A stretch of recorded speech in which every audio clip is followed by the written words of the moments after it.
ஒருத்தன் தன்னோட மனைவியை கலங்க வச்சுட்டு அடுத்தவன் மனைவி மேல ஆசைப்பட்டா அவன் வாழ்க்கையில இருக்கிற மொத்த பிரகாசமும் அழிஞ்சு அவனை எப்படி இருள் சூடும் அப்படிங்கறதுக்கு இந்த கதை ஒரு உதாரணமா இருக்கும். குருவோட மனைவி மேல ஆசைப்படுறதே தப்பு. அதுவும் தேவர்களின் குருவான பிரகஸ்பதியோட மனைவி மேல ஆசைப்பட்டு அவளை அடைஞ்ச சந்திரனுக்கு ஏற்பட்ட நிலைமையை தான் நாம இன்னைக்கு பார்க்க போறோம். வாங்க கதைக்குள்ள போலாம்.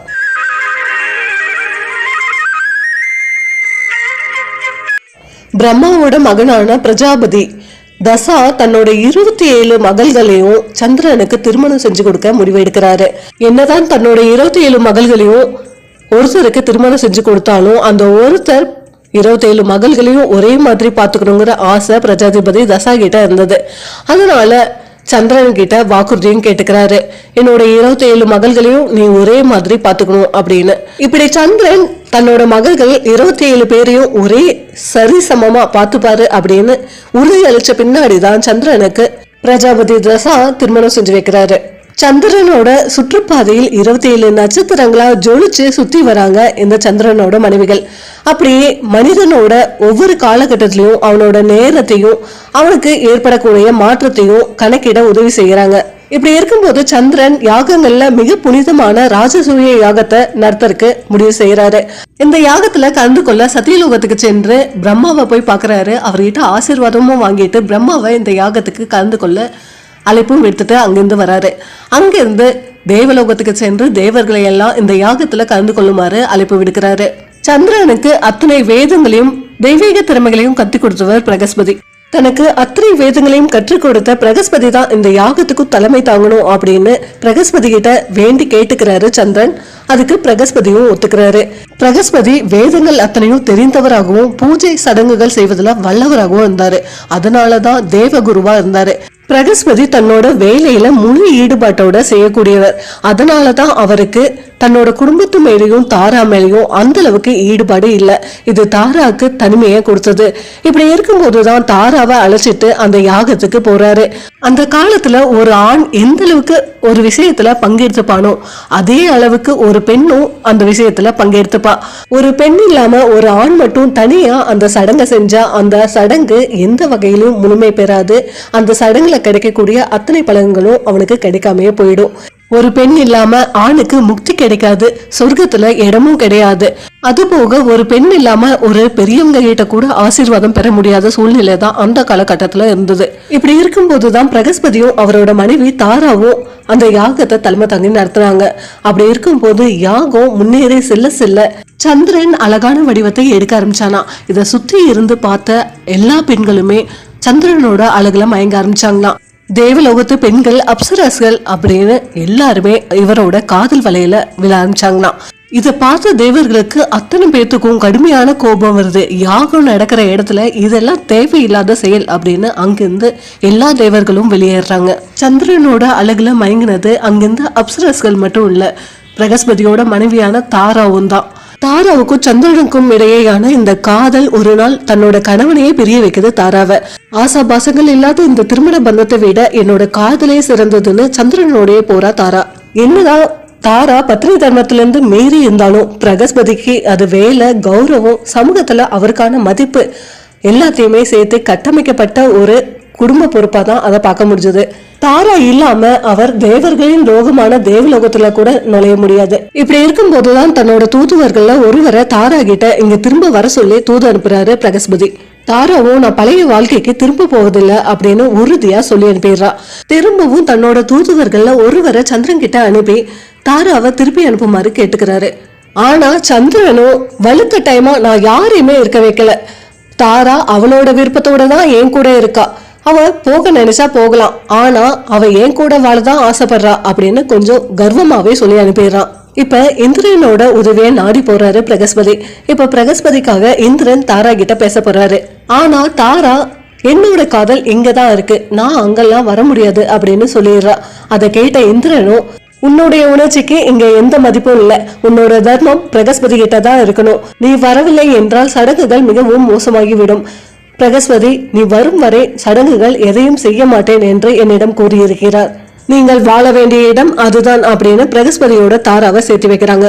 தாரா அங்கிருந்து வந்த கொஞ்ச நாள்லயே கர்ப்பமாகறா. இந்த கர்ப்பத்துக்கு யார் காரணம் அப்படின்னு பிரகஸ்பதி கேக்குறாரு. ஆனா அதற்கான பதில பிரகஸ்பதிக்கு தாரா தரவே இல்லை, மௌனம் சாதிச்சா. ஆனா கருவறையில இருந்த அந்த குழந்தை ஒரு நாள் நான் யாருடைய குழந்தை அப்படின்னு கேட்டுச்சான். இன்னும் உலகத்தையே பார்க்காத அந்த குழந்தை தன்னோட மூலத்தை தெரிஞ்சுக்கொள்ள தன்னோட தாய்கிட்ட நான் யாரோட குழந்தை அப்படின்னு கேட்டதை அந்த புத்திசாலித்தனத்தை மெச்சி, உன்னோட குழந்தையோட கேள்விக்கு நீ பதில் சொல்லாம இருக்கவே முடியாது. பிரகஸ்பதி கிட்ட மறைக்கலாம், கடவுள் கிட்ட மறைக்கலாம், ஆனா உன் குழந்தைக்கு பதில் சொல்ல வேண்டியது நீதான் அப்படின்னு சொன்னாங்களாம்.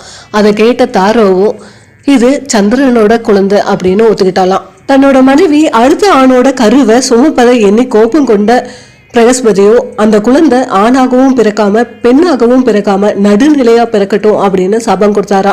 அந்த குழந்தை தான் புதன். புதன் கிரகத்தோட நினைவாக தான் அந்த குழந்தைக்கு புதன் அப்படின்னு பேர் வச்சாங்களாம். இப்ப குரு பிரகஸ்பதிக்கும் அந்த குழந்தைய வளர்க்க பிடிக்கல. அதே நேரத்துல சந்திரன் அந்த குழந்தைய வளர்க்கறதா அந்த குழந்தைய தூக்கிட்டு போறாரு. தன்னோட மனைவிகளிடம் அந்த குழந்தைய வளர்க்கும் பொறுப்பை ஒப்படைக்கிறாரு சந்திரன்.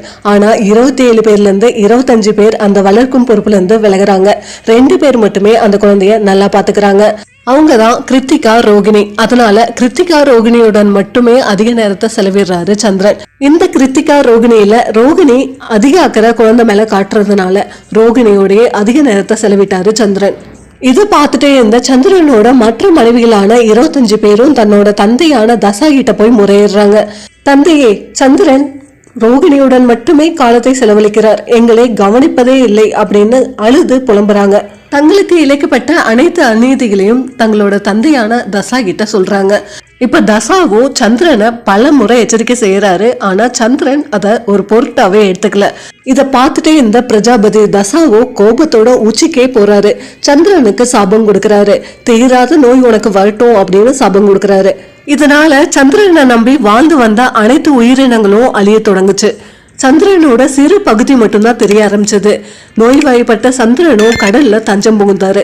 இதனால சந்திரன் இல்லாம சந்திரனால வாழக்கூடிய அத்தனை உயிரினங்களும் பல துன்பங்களுக்கு ஆளாச்சு. இப்ப சந்திரன் எத்தனையோ வரங்களை சிவபெருமான் கிட்ட இருந்து வாங்கி இருந்தாலும் இந்த நோயை குணப்படுத்தக்கூடிய வலிமை நம்ம கிட்ட இல்ல அப்படின்னு இந்திரனை பார்க்க போறான். இப்ப இந்திரன் கடந்த காலத்துல நீ செஞ்ச அநியாயங்கள் தான், அதன் மூலமா வாங்கின சாபங்கள் தான் உன்னை இப்ப அலக்கழிக்குது, நீ பிரம்மாவையே போய் பாரு அப்படின்னு சொல்லி அனுப்பி வைக்கிறான். பிரம்மாவை பார்த்த சந்திரனும் பிரம்மாவோட காலடியில ஆசீர்வாதம் வாங்கிட்டு தன்னோட கவலைய எடுத்து சொல்றான் பிரம்மா கிட்ட.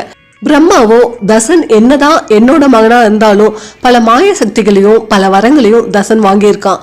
அவனோட சாபத்திலிருந்து விடுபடுவது என்பது முடியாத காரியம். நான் சொன்னாலும் தசன் கேட்க மாட்டான். நீ சிவபெருமான போய் பாக்குறது தான் சரியானது அப்படின்னு சிவபெருமான் கிட்டே அனுப்பி வைக்கிறாரு பிரம்மா. இப்ப சந்திரன் நேரா சிவபெருமானோட காலிலேயே போய் விழறான். என்னோட கடைசி வழி நீங்க தான், இந்த சாபத்திலிருந்து விமோச்சனம் பெற நீங்க தான் ஒரு வழி சொல்லணும் அப்படின்னு சிவபெருமானையே கேட்கிறான் சந்திரன். சிவபெருமானும் மகா மிருதுஞ்சய மந்திரத்தை சொல்லி கடுமையான தவம் செய் அப்படின்னு சொல்றாரு. அதே போல சந்திரனும் கடுமையான தவத்தை செய்யறான். ஒரு மகா சிவராத்திரியில சந்திரன் முன்னாடி தோன்றாரு சிவபெருமான். சிவபெருமானும் தசனோட சாபத்திலிருந்து உன்னை விடுவிக்க முடியாது, ஆனா இந்த 15 நாள் நீ தேய்ந்தும் 15 நாள் வளர்ந்தும் நீ ஆட்சி செய்வாய் அப்படின்னு சொன்னாராம். சிவபெருமான் சந்திரன் முன்னாடி காட்சி அளிக்கும் போது 14 நாட்கள் தேய்ந்து ஒரு நாள் மட்டுமே மீதம் இருந்தது. அந்த ஒரு நாள் நிலவை தான் தன்னோட தலையில சூடிட்டாராம். இப்படித்தான் சந்திரனோட கடைசி பகுதி சிவபெருமானோட தலையில அலங்காரமாச்சு. அதுக்கப்புறம் தசனோட சாபத்திலிருந்து சந்திரனுக்கு எந்த ஒரு பாதிப்பும் ஏற்படல. இப்படிதான் சந்திரன் முழுமையாக மறையும் தினத்தை அமாவாசையாகவும் முழுமையான பிரகாசத்தை கொடுக்கும் தினத்தை பௌர்ணமியாகவும் உலக நடைமுறைக்கே வந்துச்சு. ஆமாங்க, அடுத்தவங்களோட மனைவிக்கு ஆசைப்பட்டா, அதுவும் குருவோட மனைவிக்கே ஆசைப்பட்டா சந்திரன் இதனால எவ்வளவு துன்பப்பட்டாரு அப்படிங்கறத இந்த கதையில பார்த்தோம். கண்டிப்பா இந்த கதை உங்களுக்கு பிடிச்சிருக்கும் நம்புறேன். பிடிச்சவங்க இந்த வீடியோக்கு ஒரு லைக் பண்ணிட்டு சேனலுக்கு சப்ஸ்கிரைப் பண்ணி வச்சுக்கோங்க. அப்பதான் இது போன்ற கதைகளை நீங்க தொடர்ச்சியா பார்த்து ரசிக்க முடியும். அடுத்த கதையில் உங்களை வந்து சந்திக்கும் வரை உங்களிடம் இருந்து விடைபெறுவது உங்களின் தமிழ் ஸ்டோரி பார்ட் சத்யா.